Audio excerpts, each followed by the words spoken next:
Mati yang meninggalkan makna, mati yang membawa kehidupan bagi orang lain.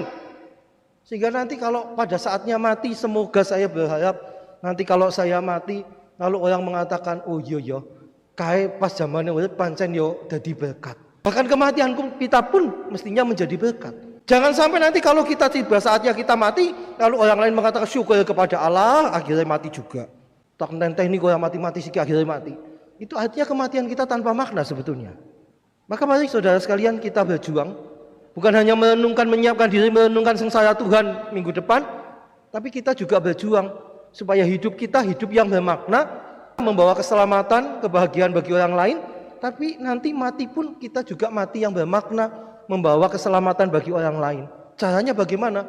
Beranilah melakukan pengorbanan demi cinta kepada sesama dan cinta bakti kita kepada Allah. Amin. Bapak, Ibu, dan para saudara sekalian yang terkasih, selamat sore. Hari ini kita memasuki Minggu Prapaskah yang kelima. Minggu depan kita sudah memasuki Minggu Palma yang mengantar kita pada puncak permenungan akan keselamatan dari Allah. Hari ini bacaan Injil mengisahkan tentang biji gandum yang jatuh, tetapi dia justru membawa kehidupan.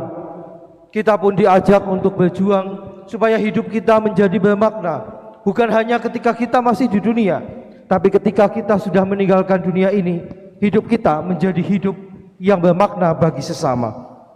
Marilah kita awali perayaan kita ini dengan menyesali dosa kita. Kita mohon belas kasih pengampunan Tuhan supaya kita semakin layak di hadapannya. Cinta itu buta, kata orang demikian. Cinta yang katanya buta ini membuat orang berani melakukan apapun untuk memperjuangkan cintanya itu. Teman kita si Paijo dan Tulkiem pun juga mengalami hal yang sama. Ketika mereka berhadapan dengan kesulitan, saling membantu satu sama lain. Ketika Tulkiem ini ditinggal sendirian, tidak ada yang menemani, tidak ada yang menolong dia melakukan banyak hal. Demi cintanya, Paijo rela melakukan hal-hal yang bisa jadi sebetulnya dia tidak suka. Ngepel itu pekerjaan yang si Paijo tidak suka. Tetapi karena cintanya kepada Tulkiem tadi, walaupun di rumahnya sendiri dia tidak pernah ngepel, dia datang khusus ke rumahnya Tulkiem untuk bantu ngepel. Mencuci pakaian. Kalau di rumah ibunya nyuruh cuci pakaian, Paijo melarikan diri. Tapi demi cintanya kepada Tulkiem ini, dia datang ke rumahnya Tulkiem khusus untuk membantu dia nyuci baju. Mengapa dia melakukan itu? Sekali lagi alasannya karena dia mencintai. Cinta yang sungguh luar biasa, cinta yang mengagumkan. Biasanya kalau suruh belanja ke pasar malu, wong calanang kokon belanja sayuran, tapi demi cintanya dia berangkat ke pasar untuk belanja apa yang diminta oleh pacarnya tadi. Bapak, Ibu, dan para saudara sekalian yang terkasih, hal-hal yang demikian ini bukan hanya terjadi bagi mereka yang sedang pacaran. Sebetulnya cinta yang katanya buta ini membuat banyak orang berani memperjuangkan hal-hal yang selama ini tidak pernah dibayangkan. Paijo itu jane bocah kecing loh. Nek kon wengi-wengi lunga nggon sing peteng, dia takut. Tapi tadi karena demi cinta, mbok wengi jam pira bae begitu Tulkiem WA, "Jok tulungilah, mangkat." Kon tangi gasik angel, "Jok ge, tangi gasik lah ning wangi nyong, mangkat." Demi cinta. Itulah sebetulnya yang disebut dengan pengorbanan.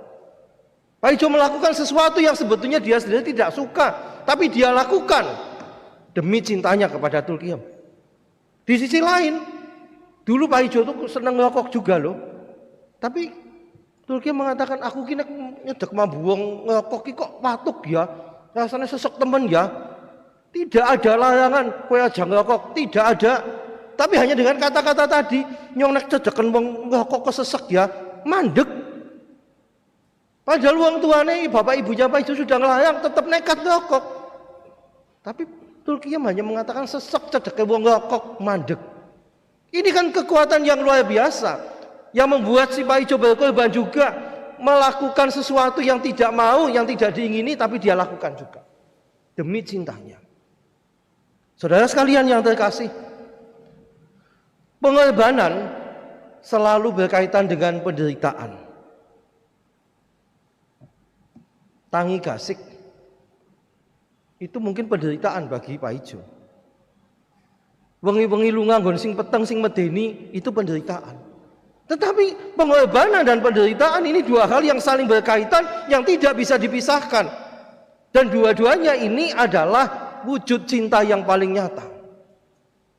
Oleh sebab itu, Bapak Ibu para saudara sekalian yang terkasih, kalau dalam bacaan Injil pada hari ini Yesus menggunakan semacam perumpamaan tentang biji gandum, di situ sebetulnya Yesus mau mengajak kita untuk melihat apa artinya pengorbanan.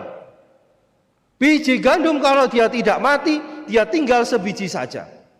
Tetapi kalau dia mati, dia jatuh ke tanah dan mati, dia akan menghasilkan banyak buah. Kematian, sesuatu yang sangat dihindari.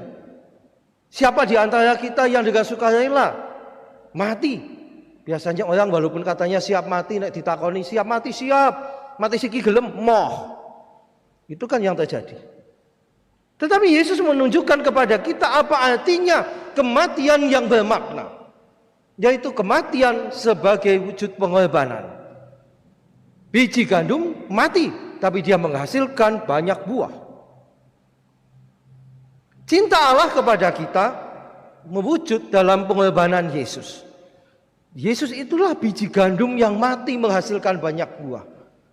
Karena cinta Allah yang mengorbankan Yesus membuat kita semua hidup. Yesus mati tapi bangkit mulia, dan kita pun diikut sertakan dalam kebangkitannya yang mulia. Kita mendapatkan kehidupan. Itulah cinta.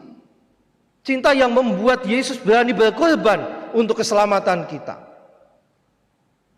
Dan Bapak Ibu para saudara sekalian yang terkasih, bacaan pertama pada hari ini sebetulnya juga menggambarkan apa yang menjadi penyebab cinta yang luar biasa itu. Cinta Yesus yang luar biasa tidak lain dan tidak bukan adalah kelanjutan dari perjanjian yang dibuat oleh Allah dengan manusia. Dalam bacaan pertama, kamu menjadi umatku dan aku menjadi Allahmu. Kamu menjadi anakku dan aku menjadi bapamu. Relasi cinta yang begitu dekat, Bapa dengan anak, Allah dengan umatnya. Inilah yang mendorong Allah mengorbankan, mengutus Yesus putra tunggalnya, mengorbankan dia supaya kita umatnya mendapatkan keselamatan. Perjanjian ini tidak pernah dibatalkan. Bahkan sampai saat ini Allah tetap mencintai kita. Allah tetap menjadikan kita umat kesayangannya, dan Allah tetap membela kita. Saudara sekalian,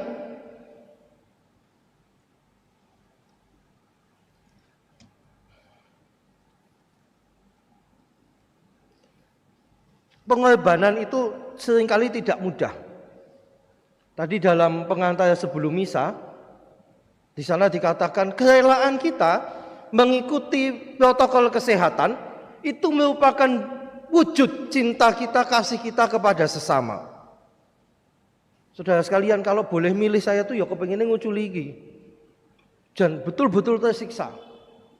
Kalau misa harian saya mesti ganti 2 kali. Ini saya sudah bawa cadangan juga. Sudah bawa 3. Karena mesti teles kebes. Bukan teles kena ibune aku. Keringete kuwi lho sing jan. Bapak Ibu yang di bangku saja kepet-kepet ya. Apa meneh kene? Nganggo kaos, nganggo jubah, nganggo kasula, wah wis jan panase pol. Lalu mengapa kita masih mau melakukan ini? Tidak lain tidak bukan karena cinta. Kita mencintai sesama kita sehingga kita ingin mereka juga selamat, dan pengorbanan kita adalah melakukan protokol kesehatan walaupun itu tidak nyaman untuk kita. Ini kan wujud cinta. Demikian juga dalam keluarga-keluarga. Apa yang dikatakan oleh Yesus tentang biji gandum yang mati tetapi membawa kehidupan, sebetulnya itu juga terjadi dalam keluarga-keluarga kita. Bapak-bapak bekerja untuk apa? Untuk kebahagiaan istri dan anak-anaknya. Ibu-ibu, selain bapaknya bekerja, ada juga ibu-ibu yang bekerja, atau ibu-ibu mengelola rumah tangga, jabatan yang sangat terhormat, ibu rumah tangga. Untuk apa? Kalau tugas ibu rumah tangga dijalankan dengan baik, ini akan menjadi sebuah cinta, pengorbanan yang luar biasa untuk kebahagiaan keluarganya. Wah, gampang jadi ibu rumah tangga, omongnya siapa? Jadi ibu rumah tangga gampang? Tidak. Ibu-ibu kalau masak itu, di Kuskupan ini, hari-hari ini ada Romo Joko, yang dulu pernah di katedral juga ya. Romo Joko itu transit setelah sembuh dari COVID. Lalu beliau senang masak. Dari kemarin saya tanya, Mo, dino iki masak apa? Romo Joko mengatakan, dino iki prei disit. Masak itu ternyata butuh persiapan, butuh macam-macam yang tidak cepat. Saya ngobrol dengan Romo Joko. Jane ibu-ibu kayak hebat ya, Mo. Bayangke, isuk-isuk tangi kudu nyediani sarapan untuk anak dan suaminya. Masak.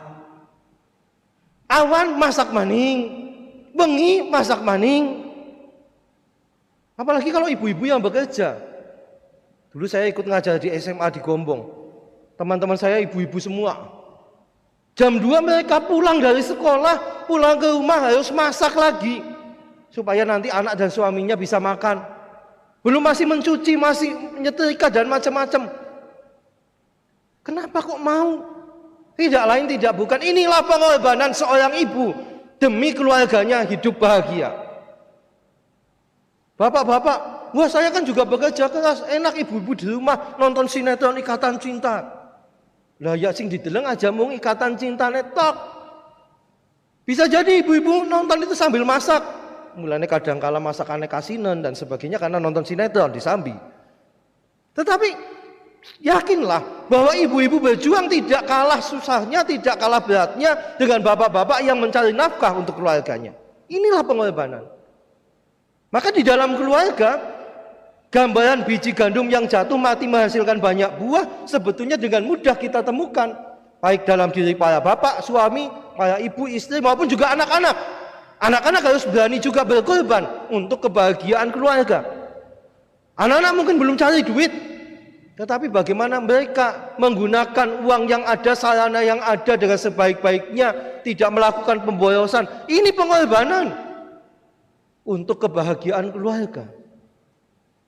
Oleh sebab itu Bapak Ibu dan para saudara sekalian yang terkasih, pada hari Minggu ini, minggu kelima sebelum minggu depan kita memasuki Minggu Palem, kita sudah disiapkan oleh Allah lewat bacaan-bacaan pada hari ini untuk memandang apa artinya pengorbanan demi cinta.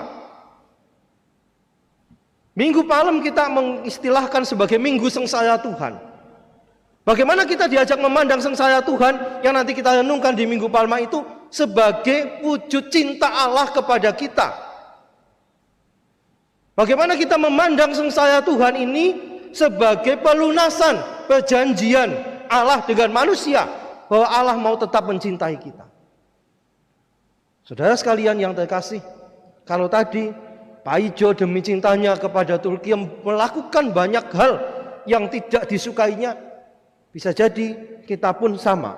Kalau kita sungguh mencintai sesama kita, keluarga kita, mencintai gereja kita, mencintai masyarakat bangsa kita, kita mesti melakukan hal-hal yang kita tidak kepingin, kita tidak suka.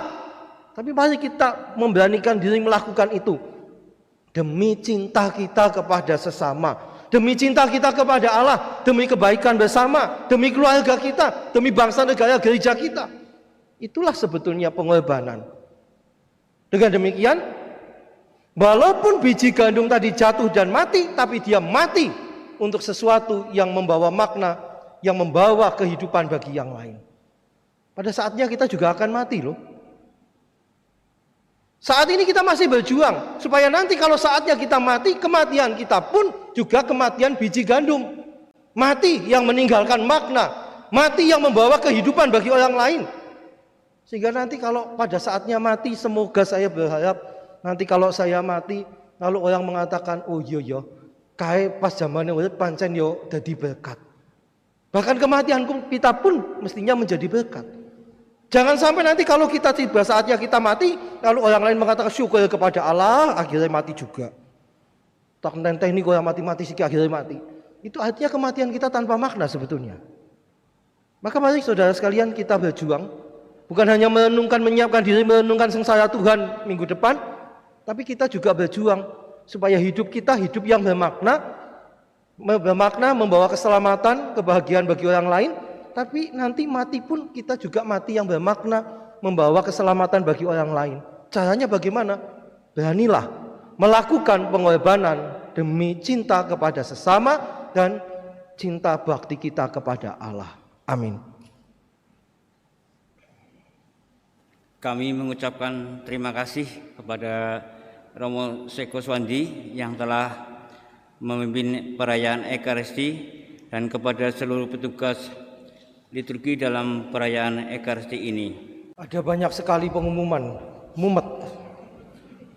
Saya yakin Mas Juju yang baca juga bingung. Ada beberapa hal yang perlu saya tekankan. Pertama, besok Kamis tanggal 25 itu adalah perayaan Kabar Sukacita. Misa dimulai jam 5:30 petang dengan doa Rosario Pro Life yang akan dipimpin langsung oleh Bapak Uskup kita.